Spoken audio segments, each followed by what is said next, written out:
En la clase de hoy les voy a explicar un tema súper importante, lo que son las sales oxidales. ¿Cómo se forma una sal? Una de las maneras de formar una sal es tomando un ácido, puede ser un ácido hidrácido, un ácido oxácido, lo combinamos con una base o hidróxido para obtener una sal oxidal y otro producto como residuo, que es ¿cuál? El agua. O sea que la forma de obtener una sal es combinar un ácido ¿con qué? Con una base. En este caso, a grosso modo, ¿cómo se forma una sal oxidal? ¿Cuáles son los elementos, la estructura? En la primera parte de la estructura, muchachos, por la electronegatividad, primero vamos a ver el metal, que es el elemento menos electronegativo. Luego, en segunda instancia, en la segunda posición, vamos a ver el elemento no metálico, vemos el no metal. Y en la última posición, el oxígeno. ¿Por qué razón el oxígeno? Porque es el elemento más electronegativo que los dos. Metal, no metal, ¿y qué? Y oxígeno.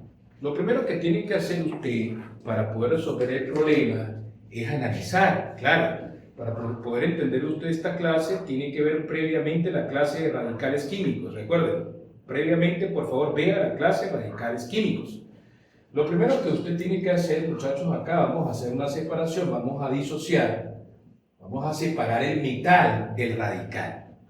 Este elemento es el metal y SO4 viene siendo ¿qué? El radical. El primer paso es descubrir la valencia con que está trabajando el metal. Resulta que el bario es un elemento monovalente, nos ayuda, tiene una sola valencia que es ¿cuánto? Que es 2. Entonces, la valencia 2 del bario, pasa al subíndice ¿de quién? Del radical. O sea que esto va a ser así, muchachos. La valencia 2 del bario debe pasar al subíndice del radical. Pero nosotros vemos un subíndice, no. Quiere decir entonces que se simplificó. Ahora, ¿cuál es la valencia del radical? Recuerden que este es el radical sulfato que tiene valencia 2. Pero puede pasar de que usted pues no conozca los radicales más comunes y tenga que descubrir cuál es la valencia radical. Para eso entonces les voy a dar una tabla. Voy a colocarles una tabla acá. Precisamente, por cierto, curioso, esta tabla no la vas a encontrar en ningún libro. La llamo TPN, miren, tabla del profe Nelson. ¿Sí? Es una tabla que les va a permitir, esta tabla les va a permitir a usted saber cuál es la valencia de radical con un trabajo mínimo. Entonces, si usted trabaja con elementos no metálicos como el nitrógeno, como el fósforo, como el arsénico, como el antimonio, como el flúor, como el cloro, como el bromo, como el yodo, entonces, en este caso, la valencia, presten atención, valencia del radical va a ser igual entonces a 1. O sea, si usted en el radical ve alguno de estos elementos no metálicos, entonces la valencia del radical es igual a 1. En este caso vemos azufre, que todavía no está en la tabla. Entonces, si tenemos azufre, si trabajamos con selenio, si trabajamos con teluro, si trabajamos con carbono, si trabajamos con algunas valencias del manganeso y en este caso el cromo, la valencia del radical va a ser igual a ¿cuánto? A 2. En este caso específico estamos trabajando con el azufre, por lo tanto la valencia del radical es 2 y la valencia del radical pasa al subíndice del bario. ¿Qué pasa con estos números 2? Bueno, que son divisibles. Esto es una fórmula molecular y se puede simplificar. Requerimos una fórmula empírica. Entonces vamos a sacar mitad de 2, 1, mitad de 2, 1 y por eso queda BaSO4, ¿De acuerdo? Eso nos indica entonces que el bario está trabajando ¿con qué valencia? El bario trabaja con valencia 2. Recuerden que acá, en este primer problema, estamos haciendo un análisis detallado. Por eso demoramos un poquito más de tiempo, por el análisis detallado. Ya sabemos que el metal, que es el bario, trabaja con valencia 2. Sabemos que el radical tiene valencia ¿qué? 2. Entonces vamos a utilizar esta nomenclatura. La valencia del metal Bm representa la valencia del metal que es 2. Y con Br vamos a representar la valencia del radical, que en este caso ¿cuánto es? La valencia del radical es 2. Ahora, muchachos, vamos a realizar un proceso, porque acá nosotros necesitamos conocer cuál es el nombre, nombrar el radical. ¿Cómo hacemos para nombrar el radical? Presten atención al siguiente paso. Para poder nombrar el radical, vamos a copiar de nuevo la sal, BaSO4. Vamos a utilizar un proceso, un truco. Vamos a realizar un truco. Arriba del oxígeno vamos a colocar la valencia del oxígeno, que es 2. Arriba del bario vamos a colocar la valencia con que trabaja el bario, que es ¿cuánto? Que es 2. Vamos a multiplicar entonces esa valencia por el número de átomos. 2 por 4, ¿cuánto es? 8. Vamos a multiplicar la valencia por el número de átomos. 2 por 1, ¿cuánto es? 2. Acá, muchachos, vamos a restar. Vamos a restar 8 menos 2. Eso es igual a ¿cuánto? A 6. Entonces, de esa forma, hemos descubierto que la valencia con que trabaja el azufre, ¿cuánto es? 6. Pero como usted sabe, el azufre trabaja con valencia 2, 4, ¿o cuánto? O 6. Está trabajando con la mayor. Quiere decir que el sufijo, ¿cuál es? Ico. Nos vamos a la tabla. Hacemos el cambio, ¿no? De ico, recuerden la tabla, de ico se cambia a ¿qué? A ato, y de oso se cambia a ito. En este caso, de ico cambio a ato. Entonces, ¿cómo se nombra el radical? Sulfato. Entonces, en la nomenclatura tradicional, muchachos, copiamos entonces el nombre del radical, que es sulfato, seguido del nombre del metal con las terminaciones oso o ico. En este caso, sulfato ¿de qué? De bario. ¿Por qué sulfato de bario? Bueno, porque el bario tiene una sola valencia, que es 2. También vamos a trabajar con la nomenclatura sistemática. Acá se trabaja con dos nomenclaturas sistemáticas, sistemática 1 y sistemática 2. ¿Sí? En el examen trabajan más que todo, muchachos, con la nomenclatura ¿qué?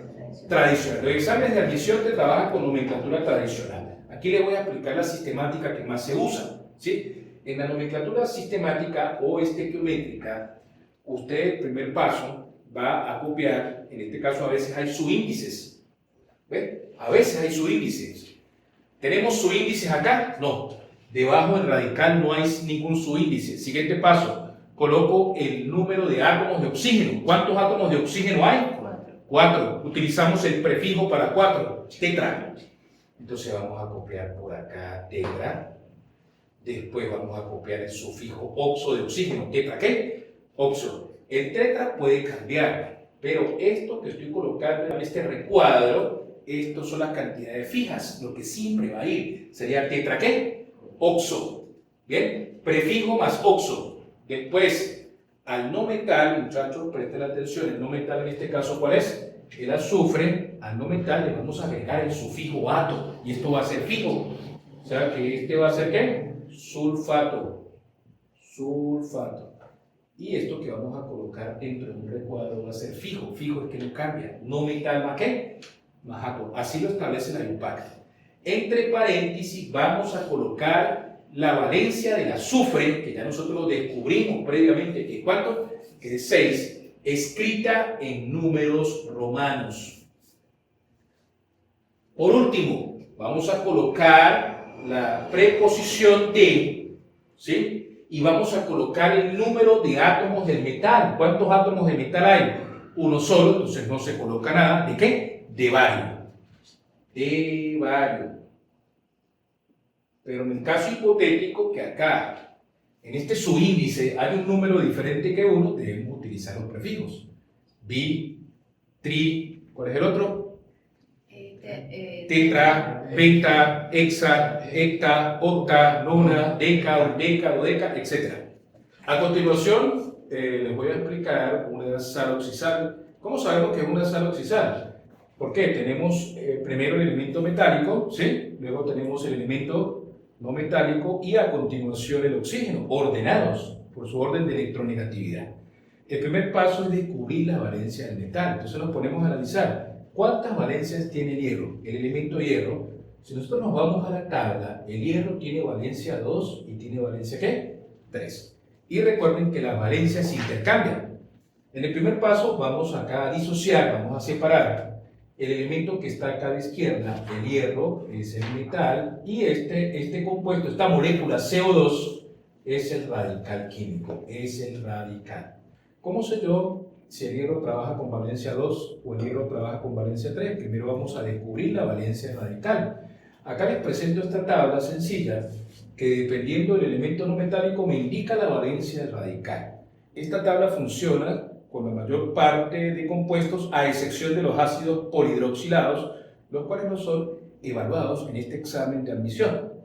Ahora, vamos a ver, el elemento por acá radical, ¿qué elemento no metálico contiene? El radical. El radical, ¿qué elemento no metálico contiene?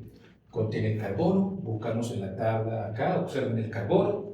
Si el radical contiene carbono, entonces la valencia del radical es igual a ¿cuánto? A 2. Y recuerden que cuando uno está formando un compuesto, siempre hay un intercambio ¿de qué? Hay un intercambio de valencia. Quiere decir que la valencia del radical, que es 2, pasa al subíndice ¿de qué? Del metal. La valencia del radical pasa al subíndice del metal. Y la valencia del metal tiene que pasar al subíndice ¿de qué? Del radical. En este caso, como ustedes pueden observar, el hierro no tiene 2 átomos, ¿verdad? El hierro no tiene 2. Debajo del subíndice del hierro no visualizamos el 2. ¿Por qué razón? Es porque se simplificó. Quiere decir entonces que el hierro trabaja con valencia 2 para que al simplificar quede con valencia ¿qué? 1. Queda FeCO2. Ya nosotros entonces hemos descubierto que el hierro trabaja con ¿qué valencia? 2. Valencia del metal, 2. Valencia del radical, 2. Entonces ahora, como la valencia del radical es 2, el radical es CO2, el cual tiene valencia ¿qué? Tiene valencia 2. Paso que sigue, vamos a descubrir con qué valencia trabaja el elemento no metálico. ¿Cuál es la valencia del carbono? Para eso vamos a colocar por acá, muchachos, arriba del oxígeno, la valencia del oxígeno que es 2. Vamos a multiplicar esa valencia por el número de átomos. ¿Cuánto es 2 por 2? 4. Ajá. Ahora vamos a tomar este resultado parcial y le vamos a restar la valencia del radical o esta carga. ¿Cuánto es 4 menos 2?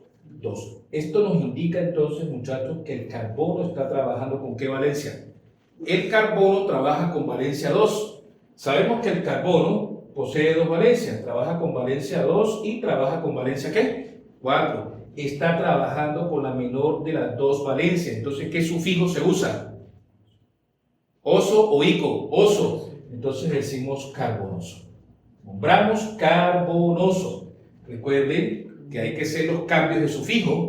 Para nombrar acá el radical, para usted poder nombrar el radical, hacemos el cambio de oso, ¿cambio qué? A ito. Entonces el radical va a ser carbonito, carbonito. Ya estamos preparados para dar el nombre del compuesto. Vamos a trabajar con nombres. El primer nombre es el nombre tradicional. Vamos a colocar entonces el nombre del radical, que es carbonito. Carbonito, seguido del nombre del metal con sus terminaciones, con sus sufijos, oso o ico.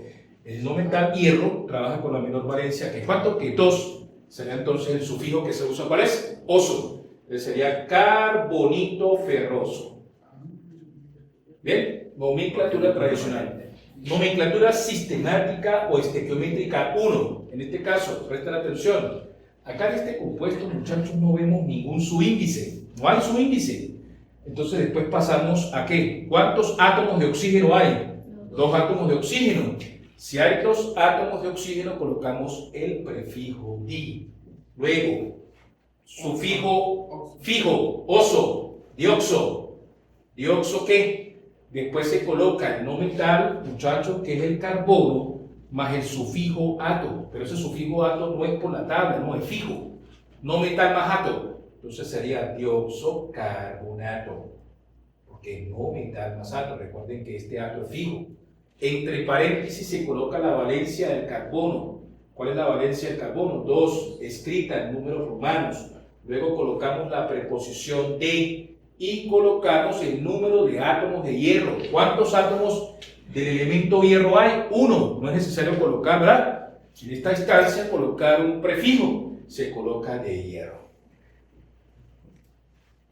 Dioxocarbonato 2 de hierro.